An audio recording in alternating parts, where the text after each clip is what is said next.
Patalo fatu ile pa yeman malu statu tunu ila tolo fat biona mafuta mai foi ngole Cable Life Ministry Facebook page fatai 45 lo sao ala le fa so ina tu polisia fo o tato miso tato fa soa me se fo tag for niso friend ya mai la to follow fa pena comment ma message mai foi fa Faamalosiau mai fo ila une fo ipitola au e ala le tu ina tu tato fa so tato Faamalosiau me se foi fa malama ni so fiong pa ia le tua o te leiloa mea uma pe la polo tatu loa fa le atoa o ani tu o ilo te fa so to eves fa manianga ya te oi wa foi ni tu e loa te fa so mai foi pe te fa so foi se si fa peona tatu sa vai mo wai le si na te loa mea uma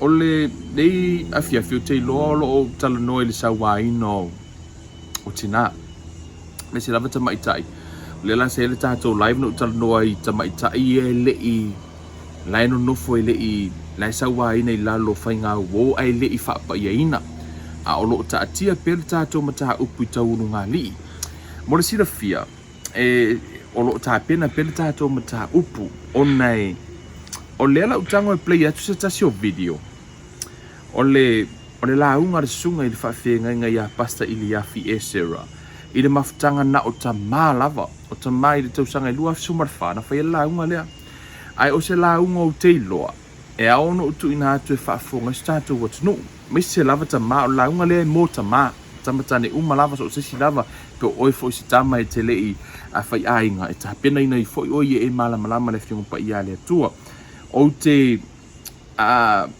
whapea atu ina atu ono la unga lea leo i lunga le YouTube po se si mea o nei whaisina ma mafa o le la unga mo ili tu pālava i ori ono le whaatonunga ia po lai fo i rebuke ma whaasa o mtulanga uni ia whaine le finangalo tātou tina ia po i lava ono le la unga o le crowd le la unga ia ini sunga le whaafenga inga e na o Tama lava e mafua ono o tu ina atu le sunga le whaafenga ia Iliafi ona o te loa o ia leo wa qualify le level spiritually e tala noa le mata upu lea if that makes sense funa le te o ele fa pe o te loa se mea ona o tala noa i loa ia no e iei vaenga e tele isi mata upu o te loa ai o tele qualify e tala noa ai if that makes sense ona o au wana o se au na le atua fo e matufu le fa mai paulo ai tala noa i le Tama ye e tala noa yu o lai lunga o tu se tala noa i fa Tama tala noa i le uso tala noa fa le uso e ale levo nga kai ke venia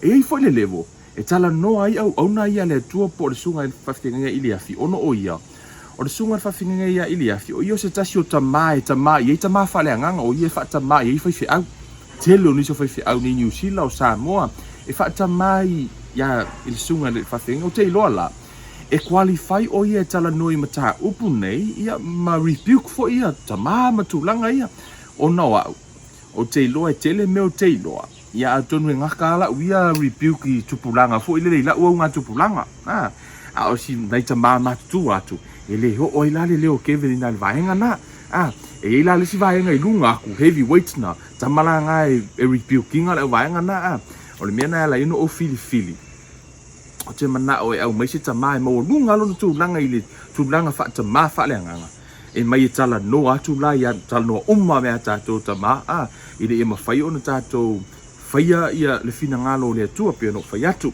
ile fa pe ka ke lor kus pa ien ka ko so poila i lunga ka ko wo fa ko ka maku ke tato mai hey ai lava tanga to la e wa qualify le area na tala no ai le ile le fa ba le tua no fai atu te lo me uma ne fiafi o le afa pe no fa so atu la ona le tua so fa finga a pasta Iliafi Esera o le a fa pe fo nei fa o te le recommendinga mo tina ono ta upu ye mo Tama ai pule lava o pe te fia fa longo wai o Tama uma lava o te mana ia te o te fa longo mata hofi se me ta ua o lo mata fa yoi ma vainga uma lava la ta no mai fai launga tato fa mo lalo le tua walo na upu fa manuia le tu e lau whaafonga nei fiafi tatu to e whiloa i whai ungo na tātou launga. I ele ri pa talo whātu le nei fiafi swafo Jesu Keriso le Nasareta o lo mo Iliafi Esera o te sau mai unu o sāti toa i le pata na uwhanau lo manu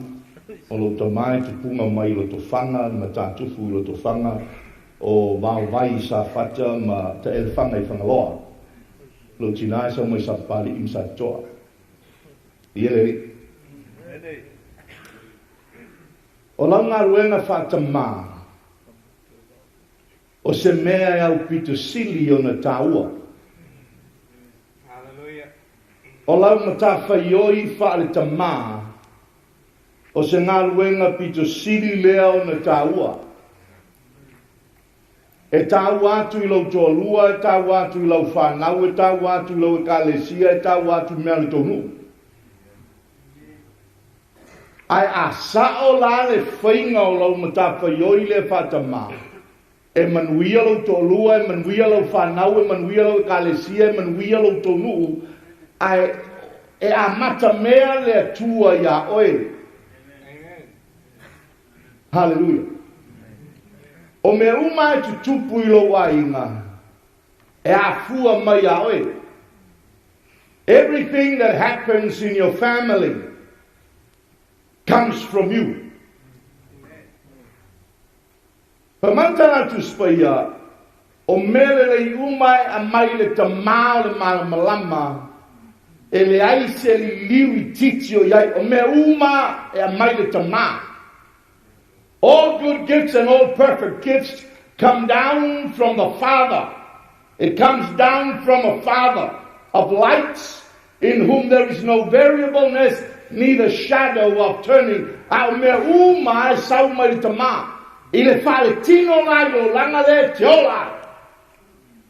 E ta ele pai ke ofu ke aikalo. Ile o langa fale tino le teola. O me uma lava e tupu I lo wainga. E a mai ake oe.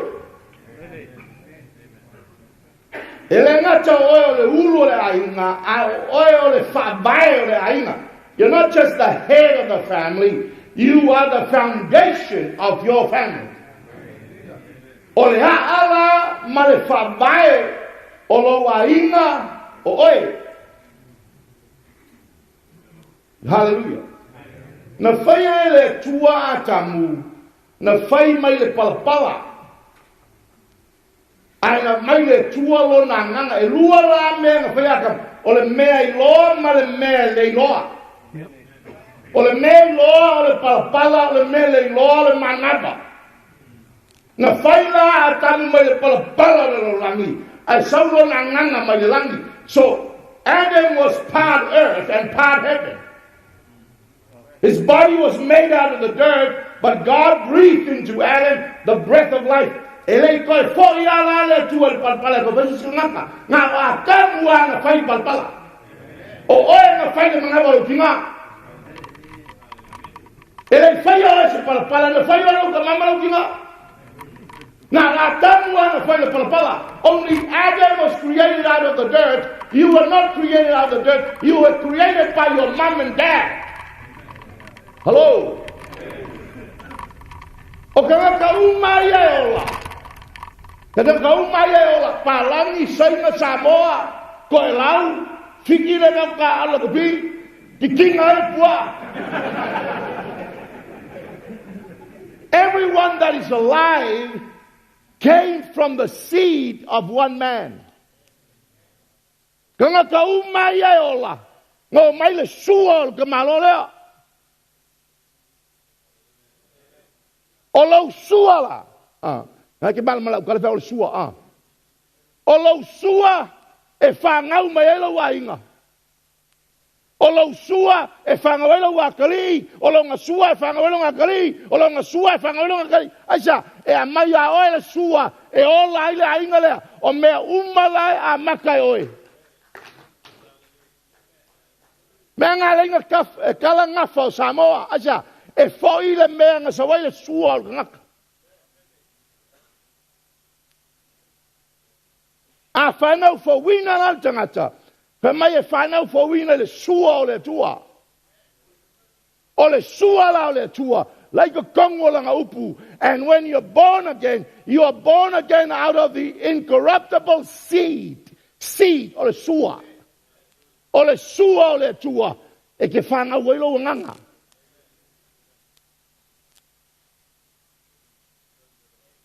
O mea umala e tupu yawe. Can I give us some more sound? Otherwise I'll shout because I can't hear myself. O mea umala e tutupu mai a te oe, e sau lau sua. E oki ala lau ka maa. Ai alu longa sua mai les tupulanga, e whapena foi oe. E ka ua la lau kiu ke whakama. Langa a lele leilau sua. E lele leilau whangau. Corruptible seed, corruptible cakes. O lau sili, te sua se kamakange oe.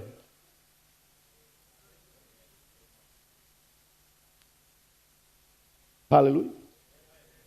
Aren't you glad he came tonight? O le whabae la lo wainga. E whabae ya oe. E amata mea oe. A mea lo wainga. E foi uma ya oe. O lo le lei. Po lo le lei. Takari oe. La kari o le rua. Tamaila. Le kioa. E te peia. Wai? E le leilonga sua. Ola kari. Oh. Aisa. E a fua mai a te oe. Ai ale leia toi fo i a oe. A maltara tu spaia. E a fua i a te ia. E whaia ia. E koi fo i a te ia mea. Me uma. It's of him and through him and to him are all things. And when the Father knows his job, it's from you, it's through you, and the glory comes back to you.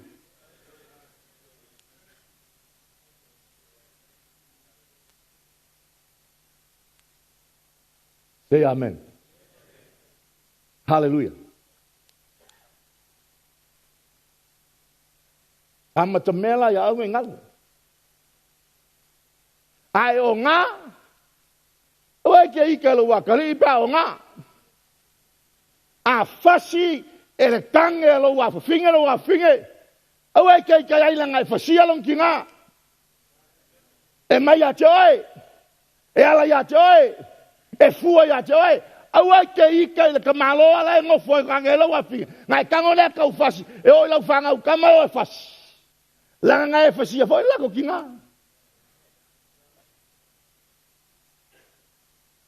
Hello? Are you okay?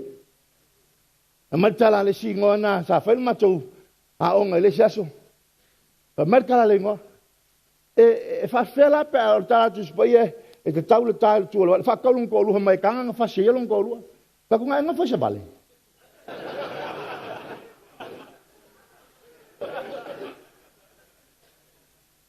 Ta se saula so kanga fa si oe pe manga ye lo fa longo. Huh?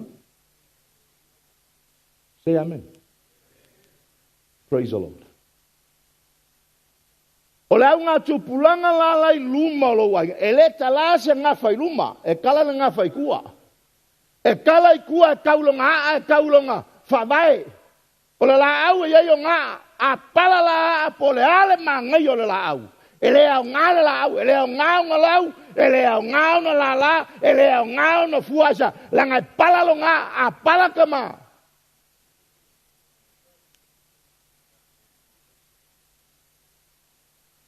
Hallelujah. O le upu tama. Tama le upu e pelo le eba. Le tau tātou wāwa le tama. Eba. O le winga le upu eba. Hallelujah. O le tupu anga.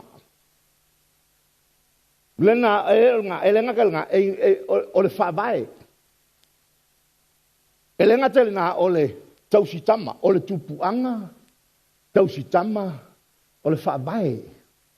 Te whawae mai ai oe. Pena e whanau mai ai. O le vesire makai pe a whai whatau oi oi. Kamale oi oi. Ha? Nanga wha mai Samoa umana tofi. O Samoa lai whai o ngā hinga. Ha? Pia oe whia ki sau ai. Hello? O na tala le Samoa na whesota inga. Aisa, e fia i loa le mafuanga. E fia i loa lau tupuanga. Mai leo po le pese. O oe lo mafuanga. O oe lo taununga. Hallelujah. Upo o le pese le pisa. Ngai uso le kolo. Falo lo le. O oe lo mafuanga, o oe lo taununga. You are my beginning and my end, my foundation and my destiny. Hallelujah. E talalanga fo ainga o Samoa. E fia I lolo lato whabai. Whabai o le eba, whabai o Tama. Hallelujah. Benga ai aru ya sau, e ke kaula masoe. Aisa, o le whabai. Ai alu lo ko fanga. Hello. Kau le kau kuman mago. E tau le whawai. Ai atango la Samoa e elio nga whawai. E tau le Tama, e whawai le. E whawai le. Whawai le tua.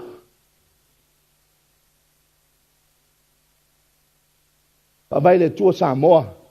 Ona o Tama o Samoa sa ia yaso ia. Vai ke mi Samoa e kele Tamaloloa le inga ma. A ko inga yeso ia o mataafa. Hello? O ko inga. Tu po tamasese. Mali o total mo fili. O Tama nga o ngula. O ke mi ngai ko kele Tamaloloa. Ko kele ka fai fanga o le inga ma. Ele fa pea fai so fanga nga bela mo kama. Ele fa pea avelo sua le tine. Ona fa naula le tine. Ai sola. Langa o le Tama. Hallelujah. O le kauskama. Ai fanga ua le kenga o ai sola. O ia kausia. O le Tamaloloa le kausia kami. O long kamalanga. E mau la sua oe le kausia oe.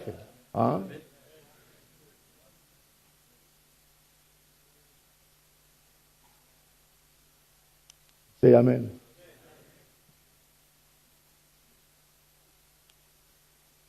Hallelujah. Masih ke malonga fiang falkama e balea. Ele ngata fa bae ai tos. O le tele la tatou, e sili aku le kausi e whai aonga o kako whangau. E le se mata whai oi e whai aonga le aonga kausi lau whangau. E le se mata whai oi le kindergarten nga kausi lau whangau. O le maka whai oi a oe e kausi lau whangau. Ia oa o le Tama, oi awa oa. E leo le aonga, e leo le loku. E awa oe oe. Ale tela taimi e avela maka faioi I lo kolua nga ole ki nga a faila me kupu ale failo ki nga awa pa fa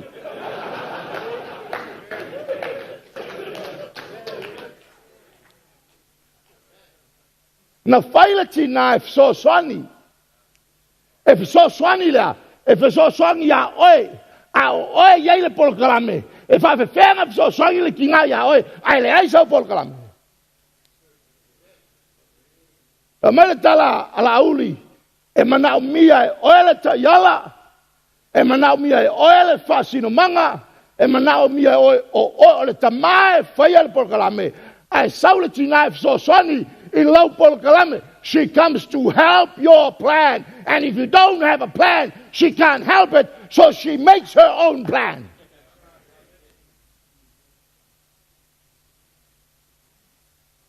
A faila por kalame tinanga I kala pasifua la kinga kamaiki ale aisa por kalame a oe e fe so ngeli fo finge e le fo finge fa por kalame oe.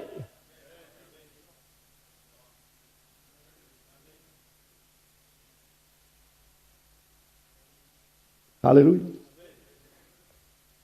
You can just say ouch.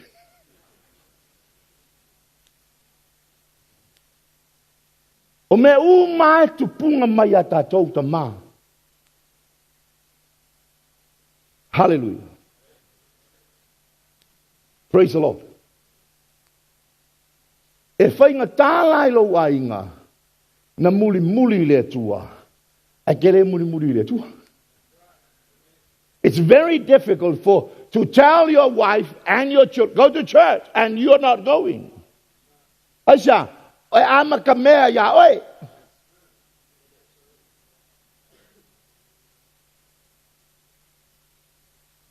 Hallelujah. O me le tino me fale nganga e amata oi. Asa, langa o le foundation o le ainga, o le ulu o le ainga, o le plan o le ainga, o le visionary o le ainga, o e iai le tayala, o iai le tofama mao le ainga, e le kamaiki, e le lokolua, oe a faila fai oe, e mua kai kai oe. Pa maritala tu spaya a e kuka, e kofo mua le, e kuka. A fai oe kuka e kofo mua kuka. A e kofo akula o onga. O nge e mga koe fia iesesi, e kofo mua oe. Ai fia fasia ba, se fasi oe se e kofo ai, a faila ke loe le manga, ia o fasia ka kamai.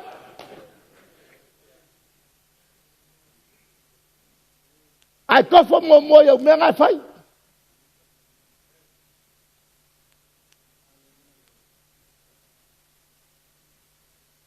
Say amen.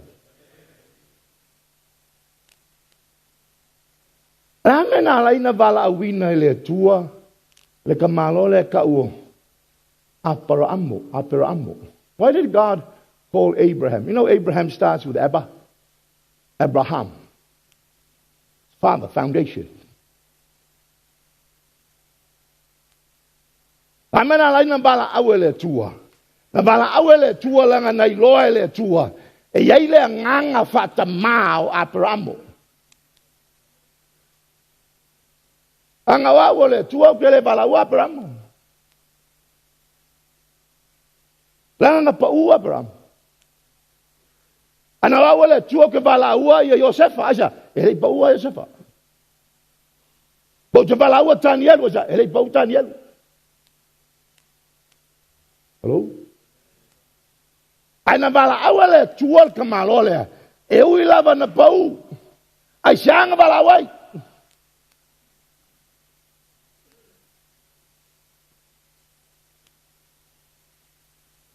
Hallelujah. Pamatala tu spaya. Pamai. Petala yane lea o Yehova. O te nā tia ea ia apera amo le mea a o whaia. A wafo yo apera amo o le a whai o ia matupunga o le nu tele ma le malosi. E manuia fo ia te ia nu uma o le lalolangi. Whawhenga manguia i le kamaloa kokasi. Langa ai loe Tamaloa to tasi, faila na matafa yo tama. Ele nga longa inga e manuiai male nu, e manuiai male kalesia, e manuiai male tunu. Famai e fai apara amo matupunga o se nu malosi o ia foi e manuiai a inga uma. Hello?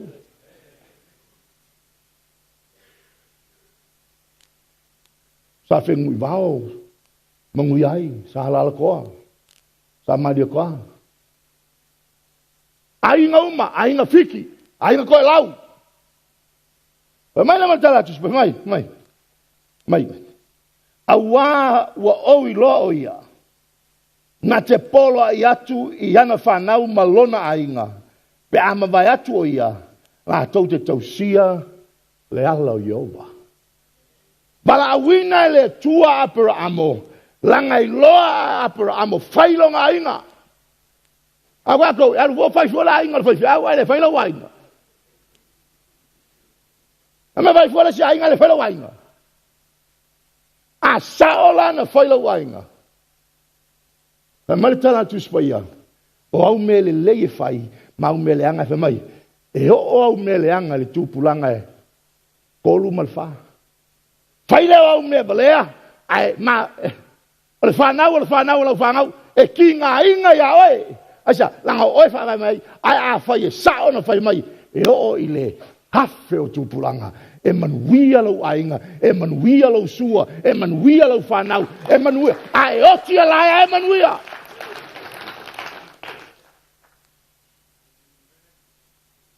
Say amen.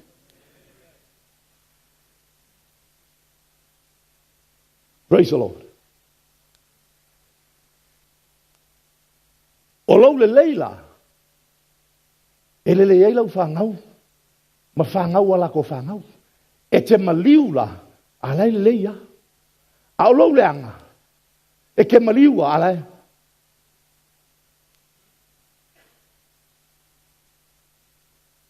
Hello? Hallelujah.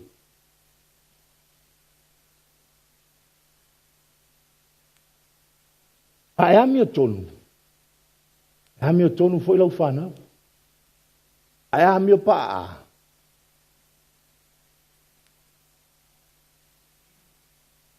Say amen. Hallelujah. Pata oto e lima.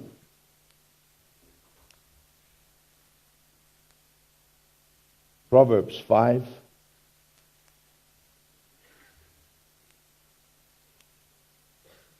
Apela lau kala. If it's so cold, you're going to be a father. We'll talk about that tomorrow morning. Hallelujah.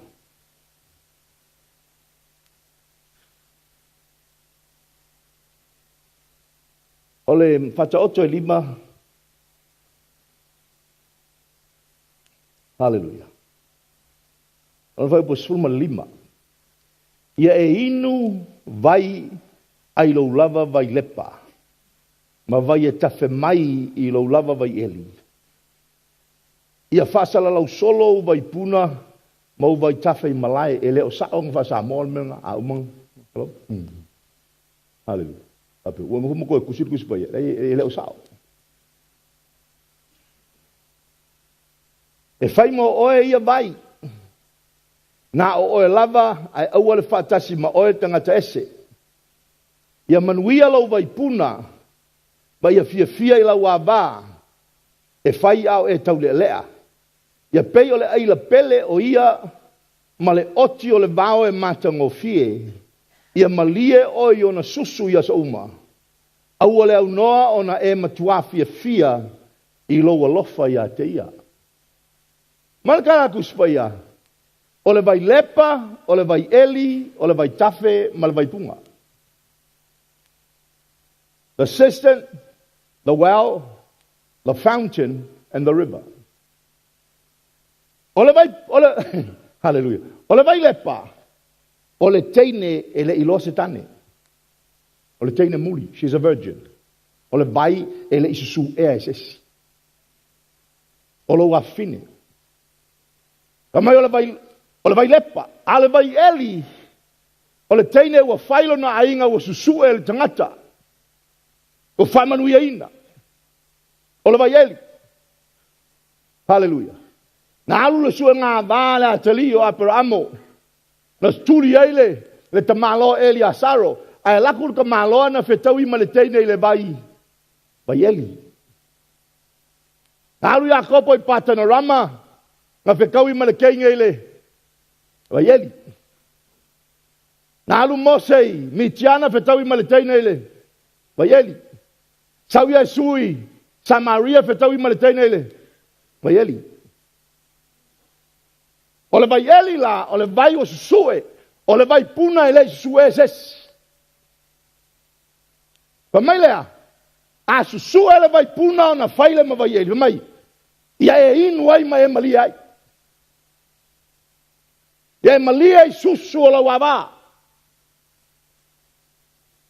Hallelujah. Pa mai lea, o le vai puna. Pa mai lea, o le winga le upu le fantoa tala leo sa o fas. Pa mai tala tu spaia. Pa mai fa samo pa mai. Pa mai ia fa sala lau solo vai puna. Mau vai tafe i malai en le sao. O le fesili. Fesili langa fa mai. Pe fa sala lau solo. O vai puna i malai. Lona winga pe ki ai solo lau sua. I le fa finga ma le fa finga. Ele que ai soloa lau sua. E ave lau sua i lau ava. Aisa, langa o oe le vai puna. A puna la o oe. Hello? Ele oe se vai ali, oe le vai punga. E puna la le mele, acha, langa ina e puna mai ai la inga. E le fasala la ua la le vai puna lea, ma le vai tafe lea, i le awal kele.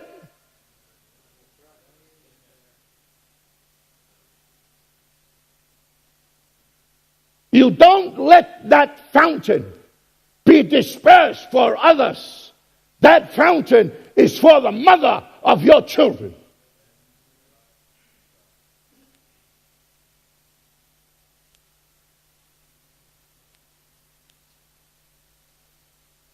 Hallelujah. Mai lea, mai ia whaamanuia le tua I lo vai punga. God bless your fountain. God bless your seed. Let it be a fountain of life.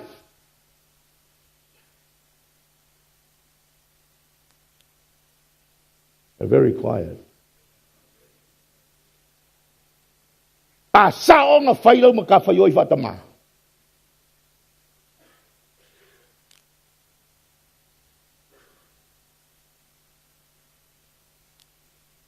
Hallelujah.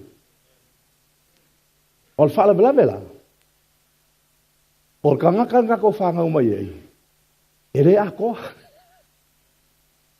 Aisha. Elanga ele aisha sina taua ele kamaloa le hanga kako whanga umai. Le whainga o le mea. My dad didn't tell me anything. And if you ask his dad, my dad didn't tell. O le mela le fai. O me se senga fai au kua. O le fai la le fai. E fai la lau whangau. Why? Because nobody modeled for them what it's like to be a dad. O isi ko whangau. E le fia iaoe. E le manga o ke laku aonga. E mahalo wakari iaoe. They'd rather go somewhere else. They don't want you. Why? Because you don't model. Langa, esera u kala fai le fale. Esera u kala fai le fasa. Esera me fai le fale. Esera, hello? Awa kula le fasa, e pei o le tua oe. Ar fale pei o le ke mongi. Ke kinga pua le fale, e ke pua le fasa.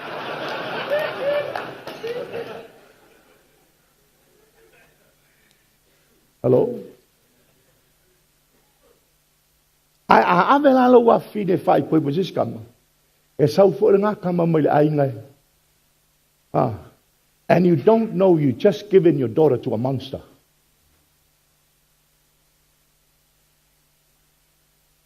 Why?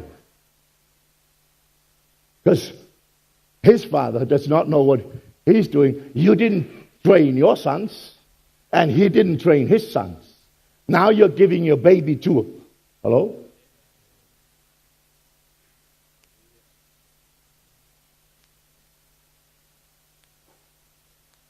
Say amen. Hallelujah. O le failure la kako. E le aini sina whaata i te ia maia i a tātou. Le aka o le mea ka ole. Ka maa. Me mo mua na whaia le tua i a tamu. Hamatala tus pa ia. Na whaia a tamu i lona. God made Adam in his image. In his likeness. Hello? They don't have an image of a good father. Na ele atau se tamale lei, wala ele atau se meka o se Tama Tane Malosi. Na o kama fia Malolosi. O le Tama Tane le ave se ngaka. Le fa pe ai kamanga e kamakage ile. Just because you got the equipment does not mean that you are a man. Manitala ta vita ilonga kali o Solomonga. Monga. Ela woti. Fa'a Tama Tane. That's a stupid thing to say to a boy. Might be a man. Taka makange. Asa. Ele fa pe ai fanga o mayo kange fa pele o ska makange. Huh?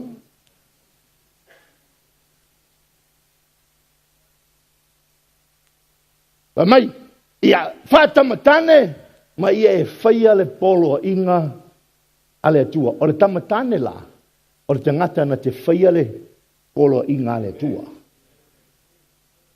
Ele o kamakange malo le maya, ele o kamakange le la kapi, o kamakange na ke whaia le pinangalo le atua. Why is Michael Jones so adored by people? Because he had standards, he had values, and even though his father died when he was young, he grew up with the image of a good God.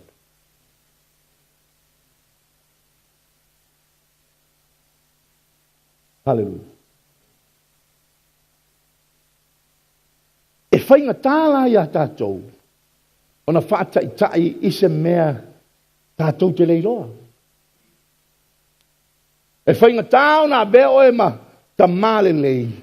La ngai le iei se atau se ta male lei na e vai ai. E le saulo tua a whaka i kai mai ake oe le whainga o le mele. Langa o me uma e whai. E te tauna amata mea oe.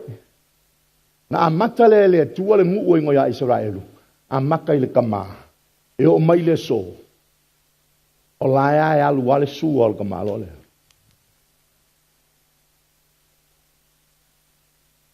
Hallelujah. A whai lai wheo lo kama. E le ai se model ke va ai. E le ai se ata te vai ai. O whele mea te aru ai. E su e se aka e lei.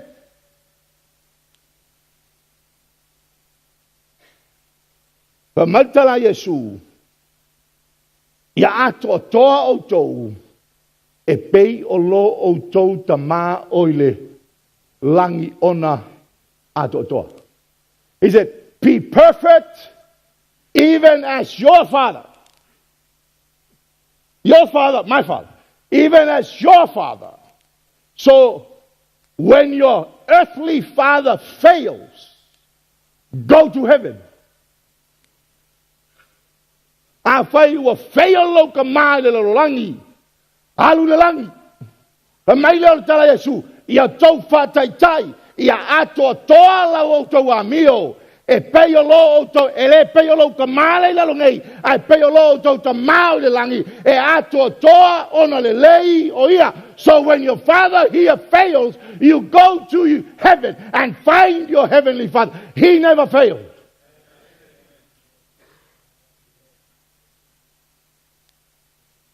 Pero au ki le vai le tua. Pa mai tala Yesu o le tamala i le langi, o le tamao e. A e te talo la. E te talo e ke bala au. Loma. Loma tau tamai o le langi. Ia pa ia lo swafa. Ia o mai lo. Malo. Ia whaia la lo finangalo. Lala fina. O le finangalo le tamale lei. Famela kala kispaia. O mele le yuma. O mea ato toa. E sau mai lunga. E sau mai lau tama. O le tama o le malamalama. E le aisinga li liu iki. He doesn't change. But you can go there. E whainga tālana e haru le langi. Ka ele ilo le tua. Ele whaia le mele. Oh, o re la mo kua whamau. Hello? Ko le ale tele o tonu. Ele mwhaina sui aila ua mio. Se lo ngai sui lo o nganga. Ka maritala ni ko temo. Te ilo oe mai le tua. Na ngai le mwhai sisinga whai meki whaia. Ka maritala ani ko whawhewhenga maritala a Yesu. A ele whanau. A ele toe whanau. E ke le iloa. Ele whe mai a ele a ea loku ngai lole. E mawhainga e loku. E whai kaua a kol kuspaia. A e ke le alua i le ola e whabang. Waisa, langa, e se ilonga e ke whangau. Po le ale makau kia o tangake ke mangau au mai lau langin ngai. Se ilonga e whangau. You can't turn up unless you're whangau.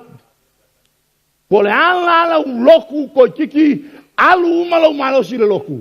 Se ilonga e te whanau. Pa mai lo tala Yesu ya ni o foi fiau. O la o Israel, e te lo tu la fono. So se makai kusor ku la fono. E te o fa sayo, e fa fe. Papenga lai lo. Amala mentala Yesu ai le fanau. Kama.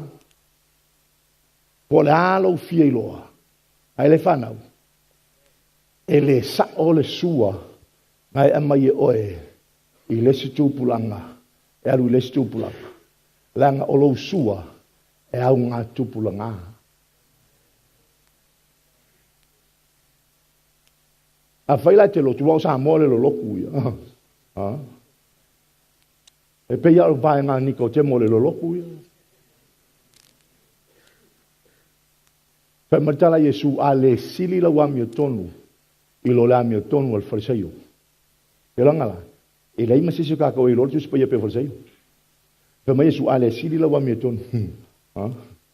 E lo la mio tonu al farisaio. La ngā koe ngā. Whawhela na mau. E whangau.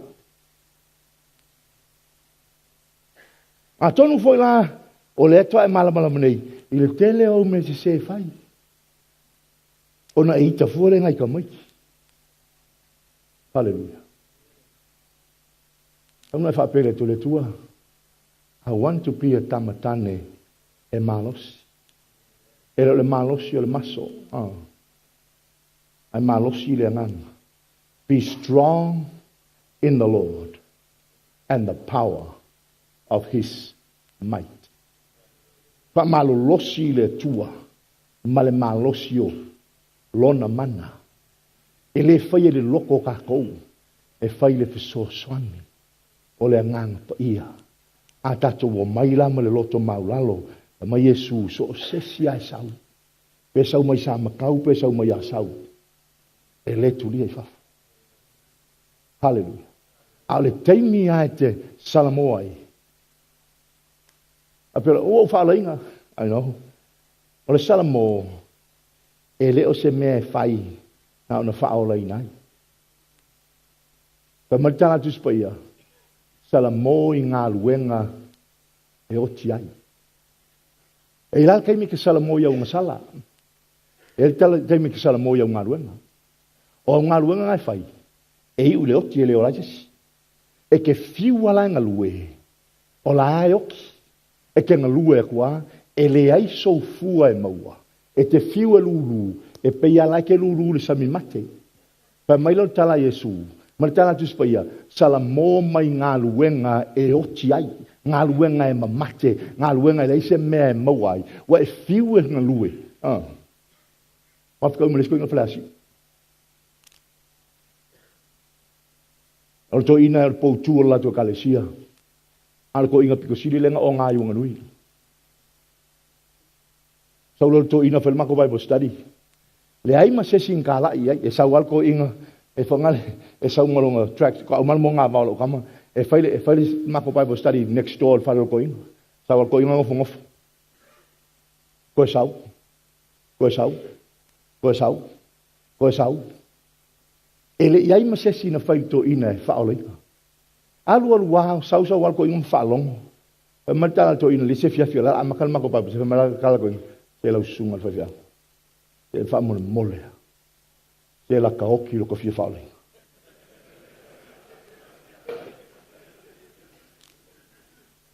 Wa nga luele le seed o le seed, the incorruptible seed o le sua o le tua. E nga luele fa lo ko inga mo mai la ka oki lo ko fia fale. Pai lo matu talo whaaro ina to ina. E lea ia ma se kala inga whai inga saul ko inga pa thank God he came. Au ngā o al mako ko ang kuspa ia il pap ki songa. Pai mari kala ko inga. Lau sunga fia na inga. Ka ki fia pap ki so. Pa ko isa mai. O leo ka ulang ngai o leo ke mga umia pap ki so. Nga pap ki so Yesu o leo ke le pap ki so. Au Yesu o leo le kalesia o le tupunga leo le whapau. A leo ke le pap ki so. Hello. Pamara ke fia sawa ka ko lok va ke lok pesko inga ke lok wai mai se fa mol mole o mol mako o mo fa mako conference mal mafanga o ma ke fia ka se lok ngasi ngako inga hello e o mai le so is a powerful man of God pa mai lo lang kala ya o kala la yo kala ko inga ringi o kala o ko inga sa mai falasi e sa mai la ali falasi umala ke ngal man hello Marikala ko inga. La umalo uola. Ave au tupe. Ave maleola o la ufangau le whaingo le loko. Ai anga o woki. Kia lu sao ai se holi. Pama ia ngau lalo ngei. Ko ia ngau le ola e whaama. Ai sea. E leo ngā luenga ne I mimita se tasi. A o le whanau fawina o le tangata wa manao e ulu fale mai le atua ta mai o le langi whai alo whina ai amata mea ya. Let your will be done. Let your kingdom come. But start with me. Aisha e tā ualau ngā luenga whai. Ale leilau ngā luenga whai. E manuia lau to olua. Manuia lau whanau. Manuia le kalesia. Manuia le nu. Manuia le tunu. Hallelujah. Ia ngā, wā. Mana ia, te loa na ua Faamalosiau le nā launga ia te oe ioi. Ka ki whaalongo ka ki whaaloa kunga, ouch, ouch. Ioi, pero lai ka pingi solo mai ta ita fo ilele. Ai, matua I sao a, o le upo le atua ho o le whanga sao a. Fo mai la ia, ua ne I o tātou tau whaatau waaina lea o inga lea li. A whai o tātou whaalongo atu, a whai o tātou loa o tātou se I lea vaenga ma lea area. Tātou whaamaulalo I lea tu. Tātou toi wheloa I la, le se tātou whaasoa. O lo niso tātou whesili, au na tali. Ai whaafitai tu fo I le sunga whaafengenga ia Pastor Iliafi le prokalame le Tama Tane Malosi. O lo Faamalosiau ai Tama Tane uma. Lātou matawhaioi ma lātou ngaluenga whangai nei o lātou nganga ma lātou matawhaioi. Whaamanuia le tua I le tātou tunu matama uma lava. Ta talo mo utalitono mo lo whaatutua na ua e maua se mea o ngā mase awa o ngā tāua nei fiafi. Tātou toi wheloa.